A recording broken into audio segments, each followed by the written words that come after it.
What's up, my B community? It's yours truly, B's King 8. And yes, I got myself a Heretos line. There's a reason why for that, because today we are going to be reacting to James A. Janisse kill count of Dead Meat of Toxic Avenger 1984, the movie that I fucking loved, enjoyed. I felt bad for the mob character, Melvin, because he was just doing his job.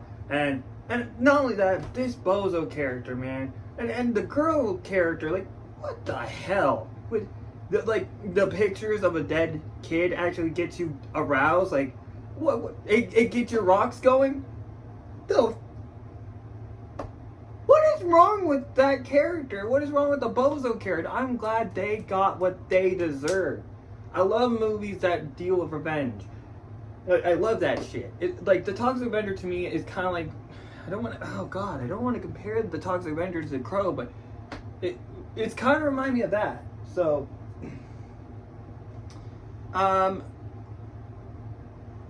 okay, there's my glasses. Glasses on the ready. So let's get straight into James A. Janisse, Dead Meat kill count of the Toxic Avenger. Oh my gosh. I can't wait. Sin first, I know you're gonna nail this remake of the Toxic Avenger. I can't wait to see that shit, because I've seen a commercial of the Death Water, and it was a Toxic Avenger commercial, and the way that Pete Dinklage, he's gonna nail it as Melvin. I think he's Melvin in this movie. Yeah, I think he is, because it's. And here's the thing, the best part about it is I didn't even need to watch 2 or 3 or even the 4th movie, because this is a remake of the first movie. So I was like, okay, let me watch the 1984 movie first, and then so that way I can get prepped up for 2025 The Toxic Avenger. So I can't wait to see that movie. It's gonna be freaking awesome. I know it's gonna be amazing, because the things I've seen from it, and just knowing Sinverse is on this shit. Oh yeah, Sinverse, you were perfect to do this movie, because yo, if you haven't seen the 1984 movie, they were perfect for this movie. I can't wait. I can't wait. Oh my god, I cannot wait. Like, Elijah Wood. Yo, the only time I've seen Elijah Wood is was Happy Feet. And now he's playing as a character in this the Toxic Avenger movie. And what freaking Kevin Bacon? Kevin Bacon's gonna be in the Toxic Avenger movie too? I was expecting. What the hell is going on, man? Okay. Dead Meat fan at two times. No. I don't do that. I just do, but Boundflix does ending explain for the monkey. That's not what we're talking about here. We're talking about the Toxic Avenger, son. That's what we're here for, son. We're here for the Toxic Avenger 1984 kill count. The way I don't want to say this, like, this kind of reminds me of the makeup, the look for the Toxic Avenger kind of reminds me of West Craven, The Hills Have Eyes. If you have seen them, for nearly 50 years, Harbor Freight has been a reliable source for the widest variety of the Toxic Avenger. I mean, here's another thing though. I'm just gonna get straight into this. Welcome to the Kill Count, where we tally up the victims in all our favorite horror movies. I'm James A. Janisse, and today we're looking at the Toxic Avenger, released in 1984. The Toxic Avenger follows a weakling weighing 98 pounds who gets sand in his face when kicked to the ground. But thanks to barrels of toxic waste, he becomes a strong man. And oh honey, not the wrong man either. The Toxic Avenger, also known as the Monster Hero, or Toxie, is a champion of justice. He just champions extreme violence to dish it out. The Toxic Avenger is a trauma film, which needs a bit of an explainer before we begin, because this movie's probably unlike anything most of you have ever seen. Sure, I've technically covered a trauma film before with Death by Temptation, but that was more of a personal movie by the writer/director/star. It didn't have the trademark trauma tropes of offensive humor, relentless nudity, and shocking kills. Trauma Entertainment was founded in 1974 by the human cartoon Lloyd Kaufman and his conversely quiet business partner Michael Hers. They met at Yale and still work together at Troma today, finding longevity in low budgets and that world-famous New York charm. Kaufman and Hearst co-directed The Toxic Avenger as business partners and friends. Occasionally I would direct, yes, but very soon I realized I had no gift for creating relationships with the actors. Indie to the bone, Troma movies are low budget and exploitative. The company has distributed over 1,000 films in its 50 years of existence. It may be a mainstay of the underground, but Troma's also hugely influential in modern cinema. James Gunn got his start there, as did plenty of other filmmakers and actors. Stan Lee once said Troma influenced the works of Tarantino, Takashi Miike, Peter Jackson, and more. Its early output was mostly raunchy comedies, but eventually Troma refocused on the horror genre. That was partly thanks to The Toxic Avenger, which was made for $500,000 with a crew mostly consisting of students and newcomers. The Toxic Avenger wasn't a box office hit, but it became a cult film thanks to a small New York theater called the Bleecker Street Cinema, which played it as a midnight show for years. It's Troma's most widely known property by far, spawning several sequels, some comics, a video game, a stage musical, a surprisingly kid-friendly cartoon, and an upcoming remake. Despite its proliferation, this movie is not for the faint of heart. I know a lot of you are hardened horror fans who gladly consume stuff that most people would find uncomfortable. But The Toxic Avenger, as with most Troma films, pushes the envelope no matter who you are. The first kill will floor you, but it doesn't stop at the violence. There are blind jokes, fat jokes, jokes about Nazis, I guess jokes about gay people, definitely gay slurs, racial slurs, sexual assault, and elder abuse. It's offensive all around, but I don't necessarily think that's a bad thing. In art, you sometimes need to explore where the line is. When nothing's subversive, everything is too safe, and you lose a primary function of art. More importantly, behind its universal offensiveness, The Toxic Avenger has a saccharine sincerity to it where good triumphs over evil in the end. I truly love it. The kill count set. Well, The world capital of counting and horror creation. I mean, I wouldn't go that far, but... But for all this creation, there is a price to be paid. Long hours and creative burnout that can erode the soul of any man. I appreciate it, but I'm actually fine, because I used today's sponsor, Vance Global, to help me unwind. Vance Global? Yeah, they make Delta 8 products that are completely legal and shipped to your door in discreet packaging. Oh, I've heard of those. They come in products like gummies, carts, and more, right? But can't those be unsafe? Well, not inherently, but some companies don't put the necessary care into production, which can cause contaminants or improper doses with their products. So it's important to make sure you know how safe the products you use are, and Vance agrees. They even have a whole page detailing what to look for to make sure your experience is safe, and they provide independent lab reports that have been performed on each of their product lines. For example, this Delta 8 gummy has an easily accessible lab report checking for contaminants including chemicals, heavy metals, and bacteria, so I can relax comfortably knowing I'm safe. Sweet! Mind if I try a little? I guess. How'd that even work, though? Jesus. Zoran.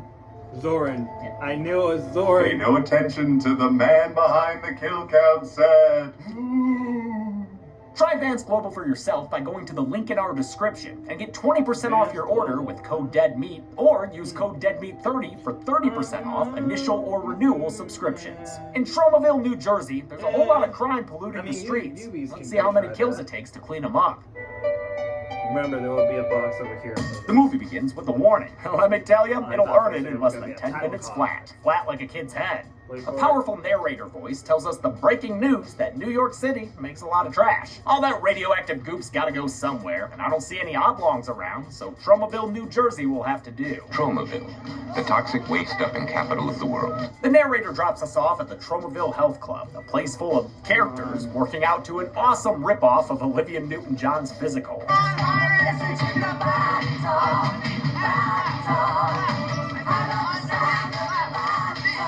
This gym is full of boobs, butts, thighs, butts, and gay title cards. With everything going on here, you know there'll be juices about. Mopping up those floor hazards is our unlikely hero, Melvin Furr. He's a nerd, and the bullies there hate him. Would you take a look at that fucking guy? I hate that mop boy. Melvin's idiocy gets him in trouble with Anger Issues Guy and Proto Corey Feldman. They really hate him, man. Head bully Bozo, Blozo's a fucking gasket.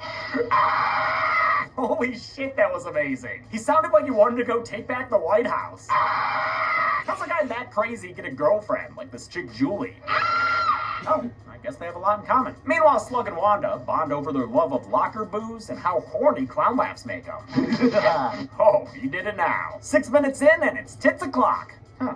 Running a little late there for Trauma Time. Funny enough, actors Robert Pritchard and Jennifer Baptist met while auditioning for this movie, then started dating and got married for 18 years. Oh, that's nice. Melvin and his mom walk in on their dirty business, and his yucking makes Wanda pull out a switchblade. Get out of here, you pervert!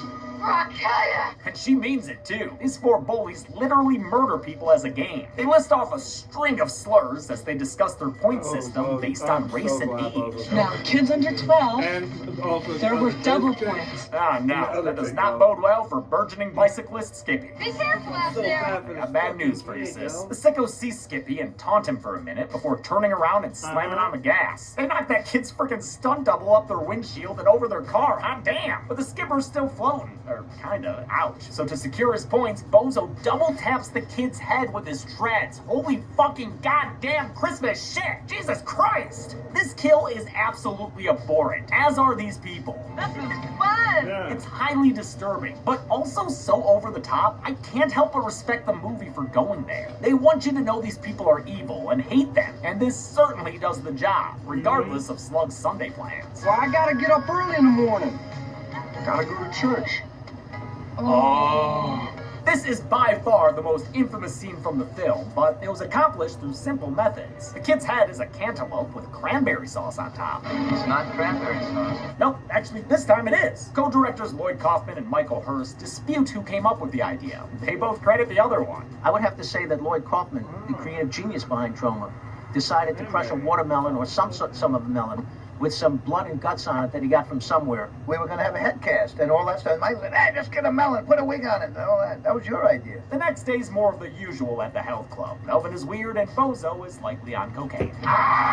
The bullies brainstorm how to prank Melvin in the midst of a hip-shaking huddle. It's the second best way to come up with ideas, after the double-toke incline crunch handoff, of course. They have Julie invite Melvin to the girls' locker room that night. Let's say 7 o'clock. Okay, that'll be good for me too, because I gotta clean the toilets in there anyway around that time. Even at teeth-chattering horny status, Melvin always thinks with his mom. Melvin's memorable performance comes from Mark Torgel, who was also the movie's script supervisor. Makes sense he was on the crew. This guy seems trauma to the core, even today. He had a problem with his anal glands and he used cinnamon anal cream. Oh, hey, it's Darcy. Fucking course. Melvin finds Murder Barbie in all her bronzed glory, but she says she'll only make it with him if they do it by the pool. Also, he has to wear this pink tutu. Man, the tutu is one thing, but ain't no one pulling off those green spots. They get Melvin to basically make out with a sheep. That's their prank. I mean, it's definitely embarrassing, especially with this guy laughing at you, but we just saw these people smash a kid's head like a pumpkin. I feel like Melvin got off easy. I honestly feel worse for the sheep here. The prank gets everyone laughing at Melvin, and they chase him around in torment. Unbeknownst to any of these idiots, there's a truck with toxic waste parked outside. These guys were transporting barrels of it with only a vague understanding of what it was. It's dangerous. It's like that kids organic stuff, you know. But they pulled over to do a giant bag of coke, as you do, coincidentally, right in front of the health club. So of course, that's where Melvin ends up after he pulls a Sally Hardesty out the window. Face down, ass up. That's the way he likes to melt? Breakdance? Kind of all of the above, huh? It doesn't stop the gym rats from laughing at him, or from accusing him of being overly dramatic. He's faking it, Joey. He's faking it. Yeah, Melvin, quit faking it. Oh, and you got a cop in on it too? Come on, officer, quit faking your hands on fire. Bunch of fucking phonies here, I tell you. Melvin runs away as Night on Bald Mountain plays, the song best known from the segment of the same name in Disney's Fantasia. It's used in this movie repeatedly, mostly as a cue for the titular Avenger.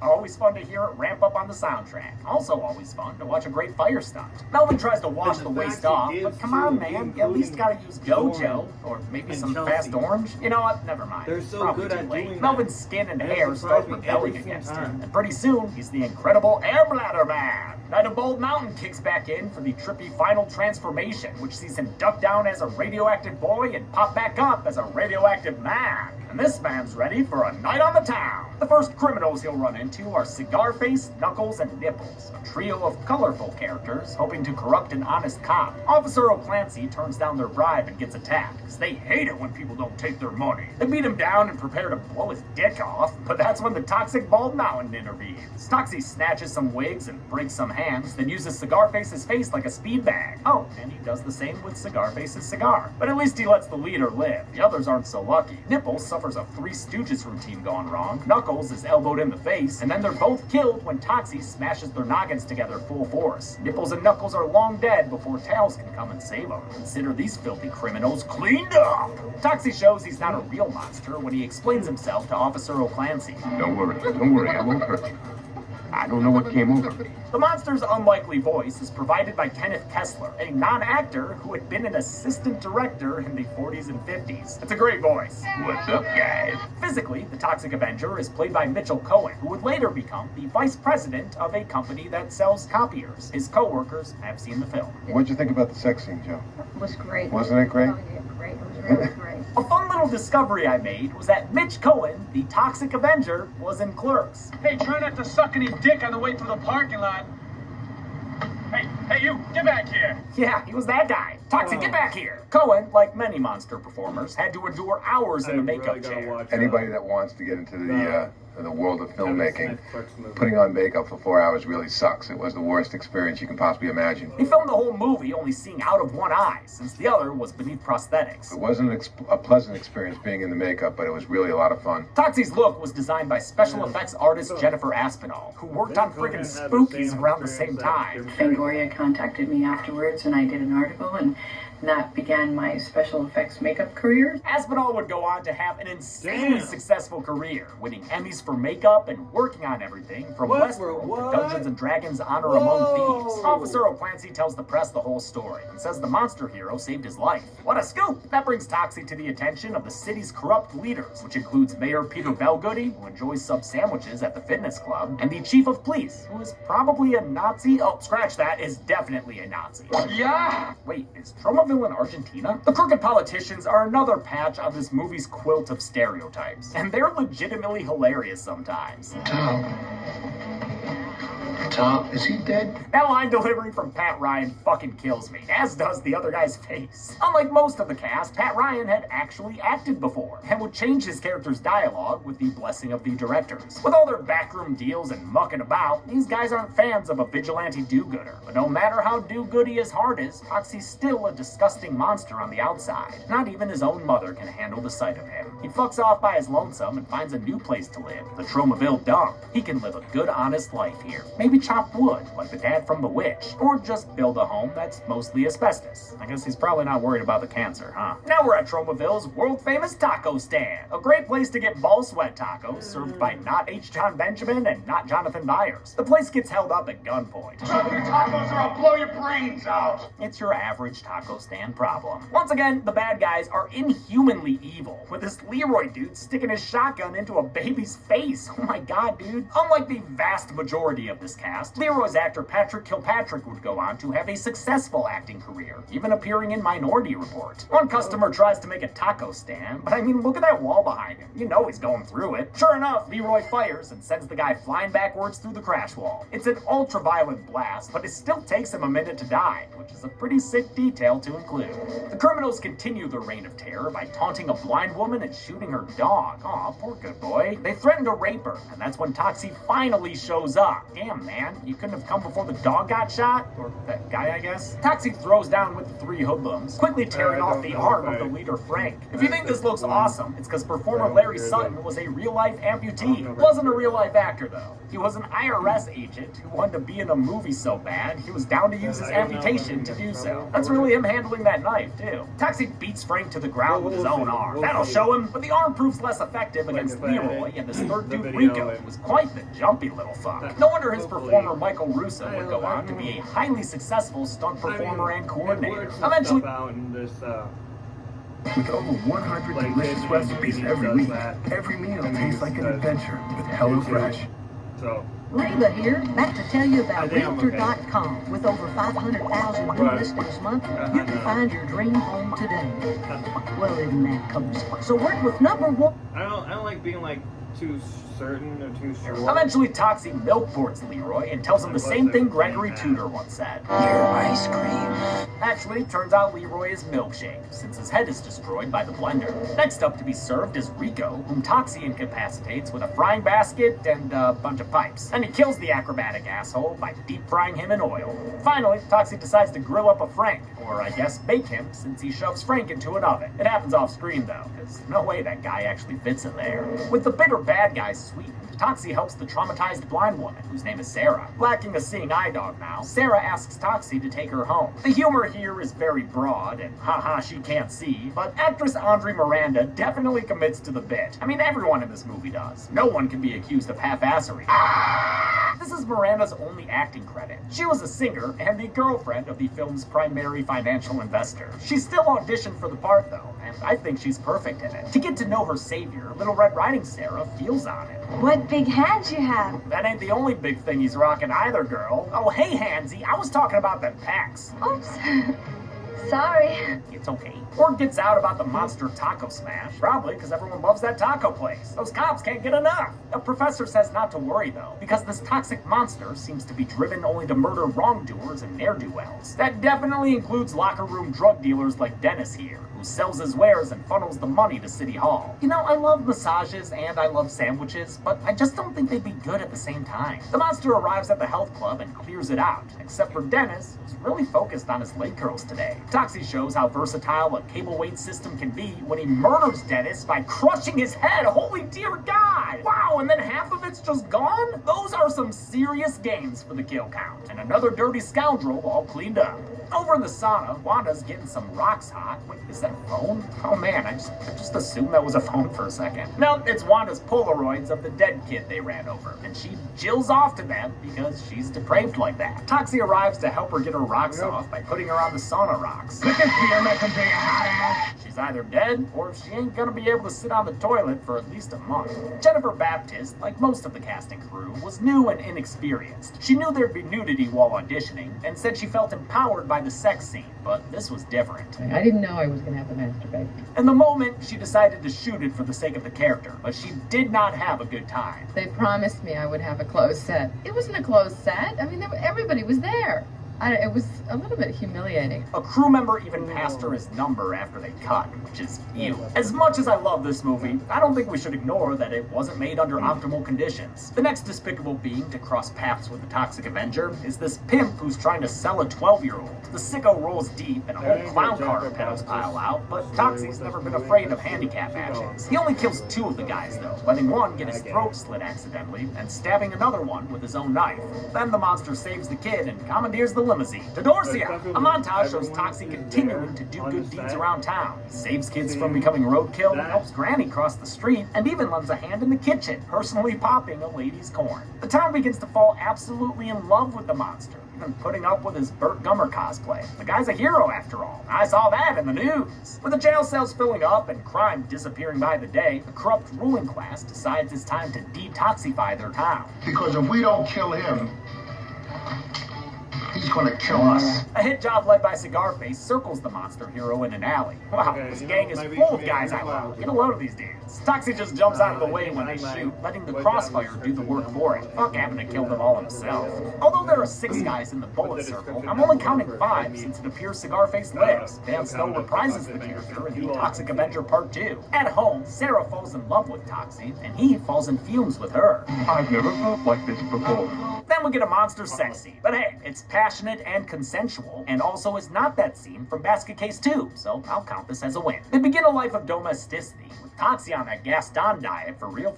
Their happy marriage montage is set to Is This Love, a rock ballad by Mark Hoffman and Dean Summers performing under the band name Race.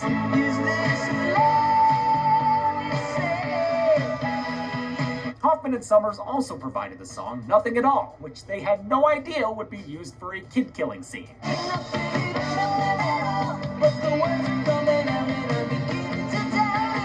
They only found out when they saw the movie. That must have been, something. Both of these songs are great, but Is This Love helps make the Toxic Avenger what it is. Just like the movie, it's cheesy, but also genuine and sweet. It's a unique tone that ends up working really well for me. Despite having some sweet cheeks at home, Toxie isn't retired yet. He still has to stop evil. He attacks Julie in the locker room, inadvertently scaring an 18-year-old Marissa Tomei. Holy crap, look at that. It's movie Aunt May, y'all. He chases Julie into the basement, which looks like it could be the sewer tunnel when Jason takes Manhattan. I bet Toxie wouldn't mind the toxic waste floods they regularly have every night, because that's a thing. Toxic...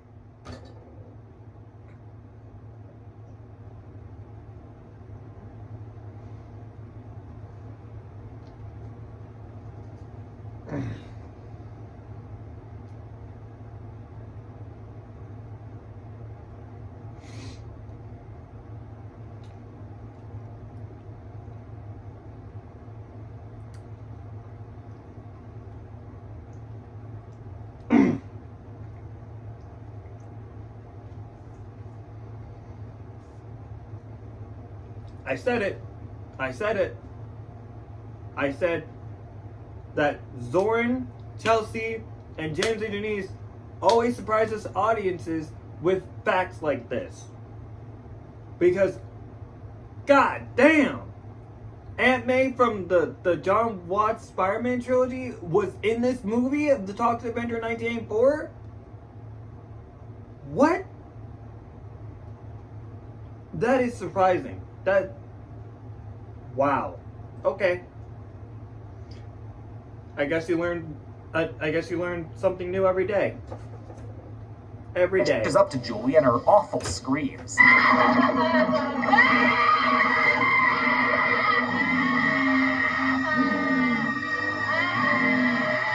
God, she sounds like a screaming newborn. He raises a pair of scissors and prepares to kill Julie, but before we see it, it cuts to her boyfriend screaming just as obnoxiously. Bozo and Slug decide to beat an old woman. They get real Clockwork Orange with it. Oh, what a feeling today. They steal her car and try to run down the monster with it when they see him, but he parlays their auto attack with a kick-ass stunt. Holy shit, yo. Mitchell Cohen really rode around on top of the car. Okay, these shots are with a dummy for sure, but there's still someone driving real fast, you know? Slug is killed when he's choked to death and then tossed out of the moving vehicle. There he goes. Toxie climbs into the car and takes this opportunity to tell Bozo that he's actually Melvin. Then he drives the car past many a stunt performer performing stunts and causes a few cars to crash, complete with explosions. But we do see most of the drivers get out of their vehicles before they blow up, so I won't count any kills here, even though this car that flips like a Blues Brothers cop nearly killed the stunt driver in real life. When it landed, the roof collapsed due to a crappy roll bar installation. Thankfully, he was okay. This car chase, informed by George Miller's The Road Warrior, ends with Bozo's death when Toxie rips off the steering wheel and sends the car off a cliff. Hell yes! Oh my god, dude, get out of the way! This is a real car flying down a hill! That guy was just standing there. Oh wait, do we get a... Hell yeah! There's the explosion! God, that was perfection, everyone. No notes! Toxie survives the crash like you were Jason Voorhees in an RV. He shakes it off and heads back to town, but, you know, that dude's probably concussed. I mean, how else would you explain his attack on this little old lady, Mrs. Haskell?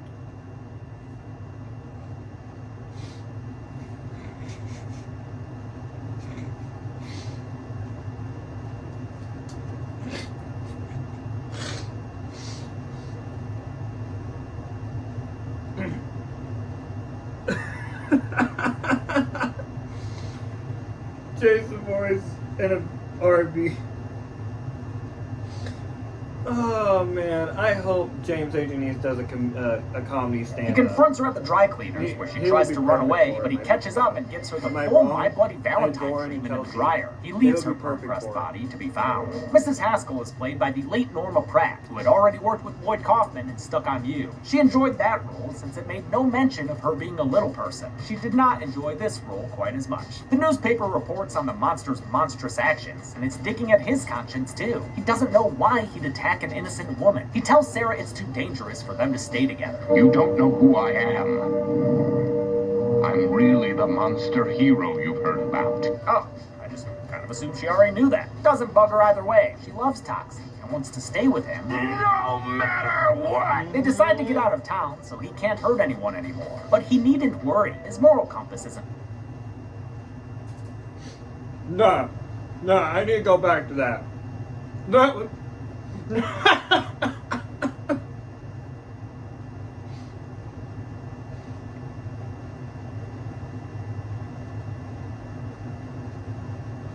That was perfect. That was fucking beautiful. It's for them to stay together. You don't know who I am. Take that shit.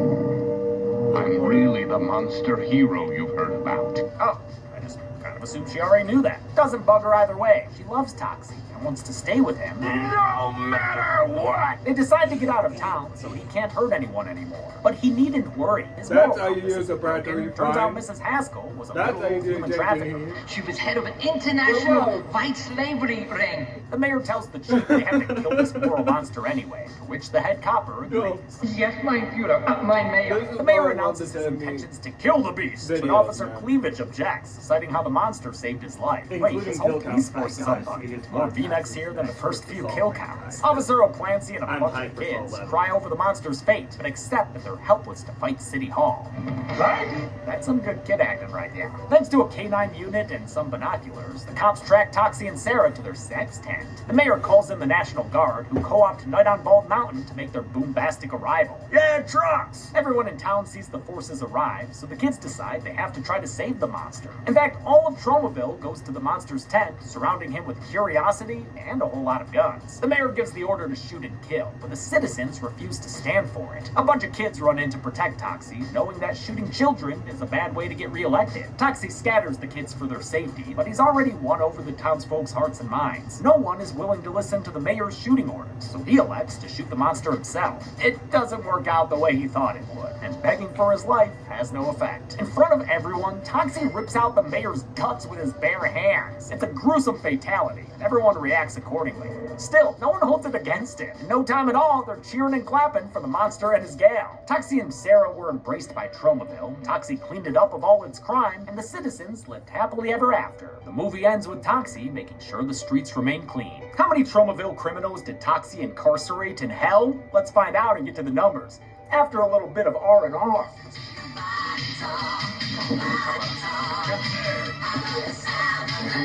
Ooh, what's up? Thank you so much.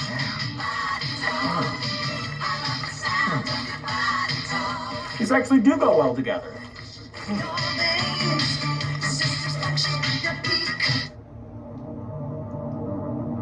Hold on.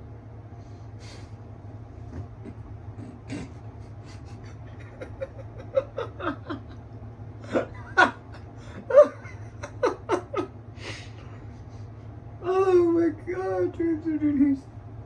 Oh my god, my head.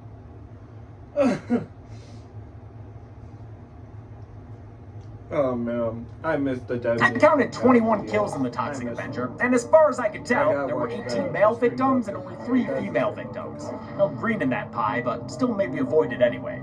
Anything coming out of Tromaville. I've counted this many kills in 5 other movies before, and the closest one to the same gender breakdown was The Meg, which had 18 men, 2 women, and 1 unknown. With a runtime of 82 minutes, the Toxic Avenger had a kill on average every 3.9 minutes. I'll give the golden chainsaw for coolest kill to Dennis the drug dealer. As someone who uses a cable machine with a selectorizer every day, I've often noted just how lethal that weight stack rod could be. This kill is everything I imagined and more. I love it. Dollar Shady for lamest kill will...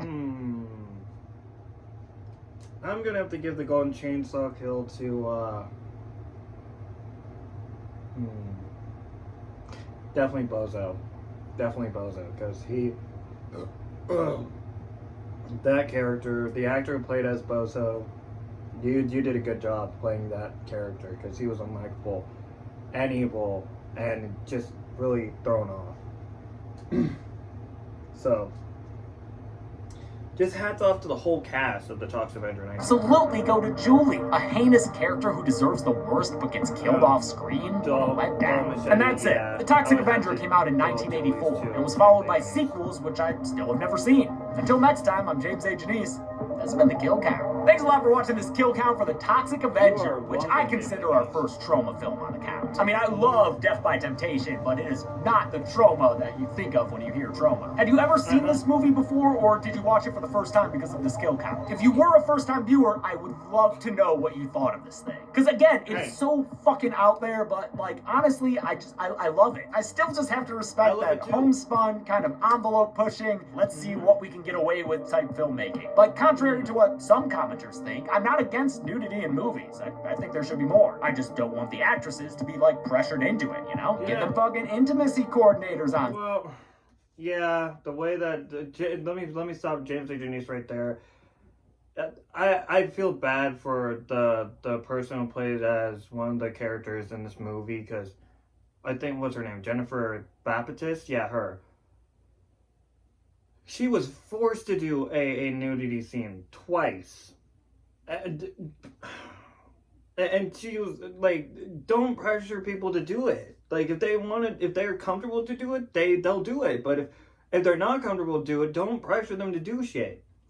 That's what James A. Janisse is saying. I don't like seeing that happen either. That's just me. Damn, I feel bad for Jennifer Baptiste. I'm gonna have to look up her discography of movies, because there's gotta be one movie where she wasn't pressured to do the nudity scenes.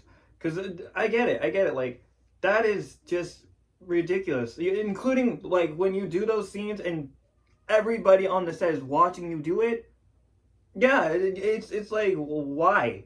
Why? I didn't sign up to do this. I wasn't signed up nobody told me that people would actually watch me do this shit.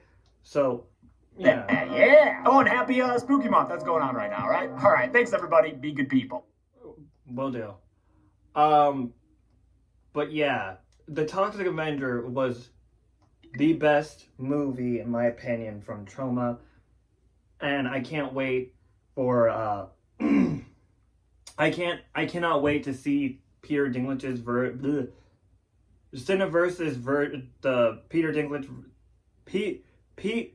Peter Dinklage version of the Toxic Avenger, because they're doing something different with the new one. I mean, I think they're still gonna have the same place from like the original movie to this one, but this one's different though, because in the 1984 version, it is Melvin going after criminals that do deserve it. But in the new version, the character Melvin is a father to a kid. And I just, that's new. So I can't wait. Just, cheers to Tromaville, cheers to Lloyd Kaufman, cheers to everybody who was on the Toxic Avenger 1984 movie. And again, Jennifer Baptiste, if you see this, I feel bad for you. Like, you were pressured to do these scenes. That was not okay. That was like, I get where she's coming from too. Like, damn, man, damn. But again, this Toxic Avenger movie is really good. But seeing actresses getting forced to do scenes like that is just no, don't do that. Just. But if they don't want to do it, they don't have to do it. If they feel comfortable doing it, they'll do it. But if they don't feel like doing it, don't pressure them to do it. Anyway.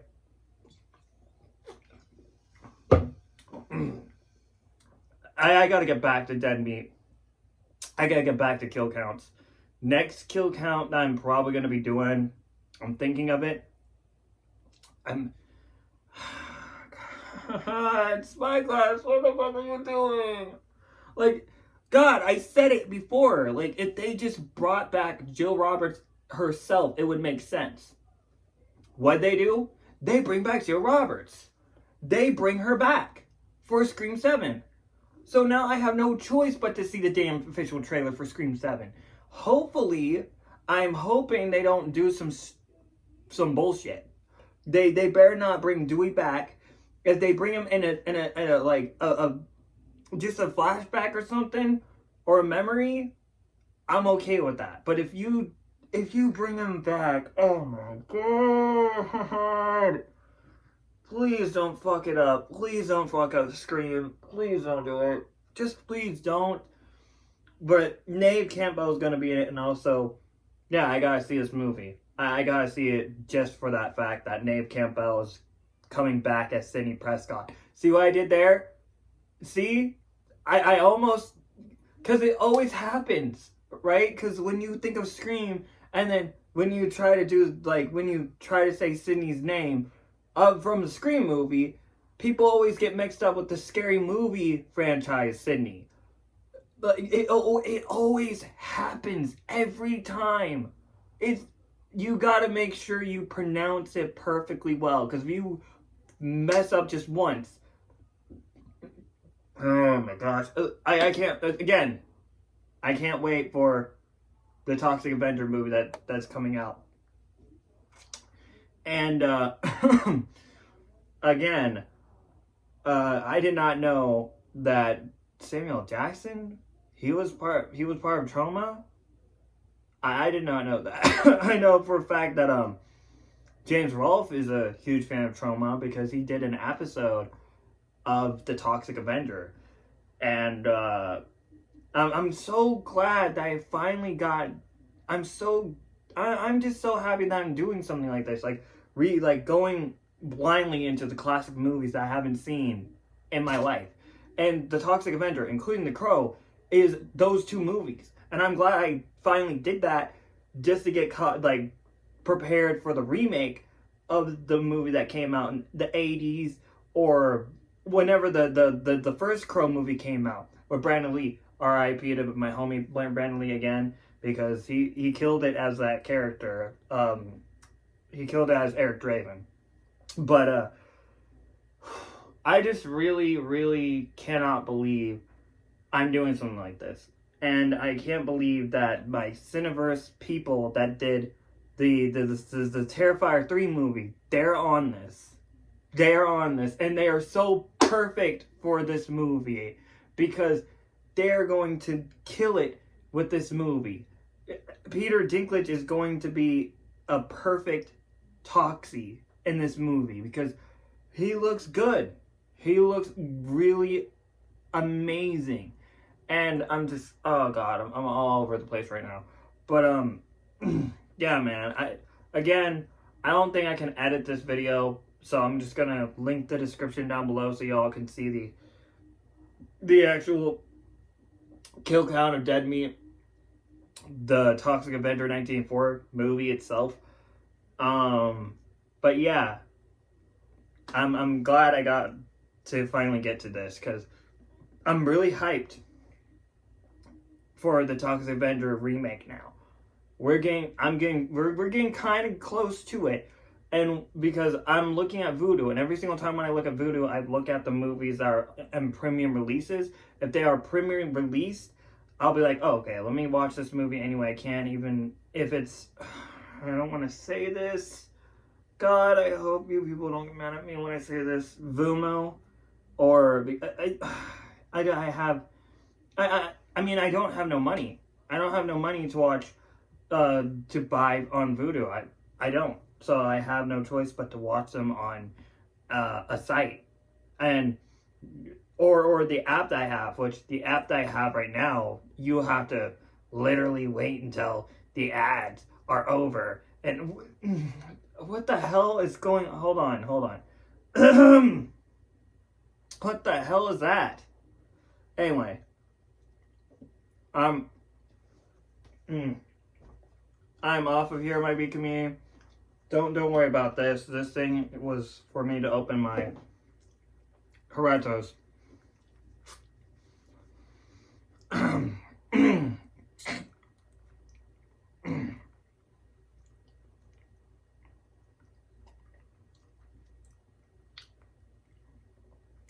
I'm thinking about it. I really am thinking about it to watch their kill count of Until Dawn, because my nephew at TCFan6811 loves watching Dead Meat. He loves it. But anyway, that's all I have to say about this. I'm so glad that I finally got done reacting to the dead meat kill count of the Toxic Avenger 1984. Mitch Cohan did his thing as Melvin. Well, the Toxic Avenger. And I did not know he was in Clerks.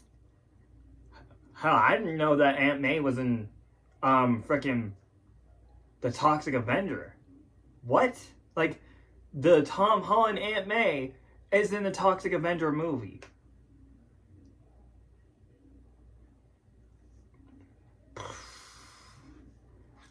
James A. Janisse, Chelsea, and Zoran, you three blow my mind with these movie facts, son. Like, I don't know how you get this information, but the way you do, it's just surprising, and it shocks me every single time.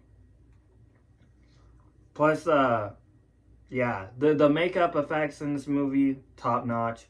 The stunts in this movie, top notch. The story in this movie, top notch.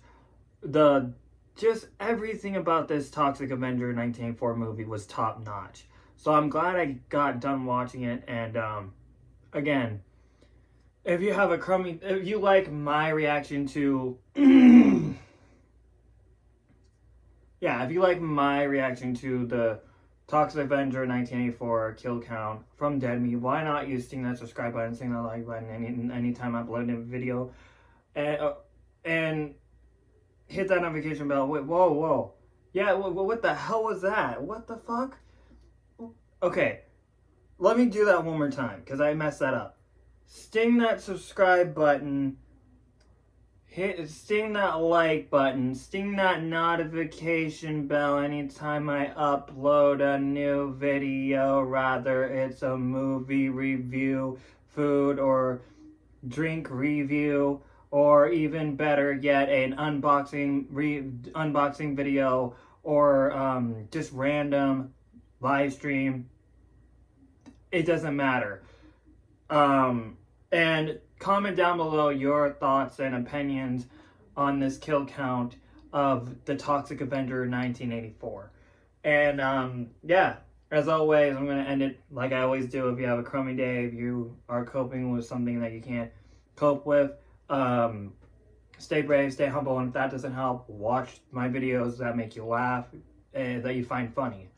And yeah, my bee community, this is it for me. Your King of the Bees is off this reaction video. And yeah, I know what I'm going to do next. But yeah, I know what. God damn it, I keep on repeating myself. Next up is Friday the 13th, the short horror film that just got uploaded on YouTube is next, because I'm hyped. I love the Friday the 13th franchise. We're getting into that one next. In 3, 2, 1.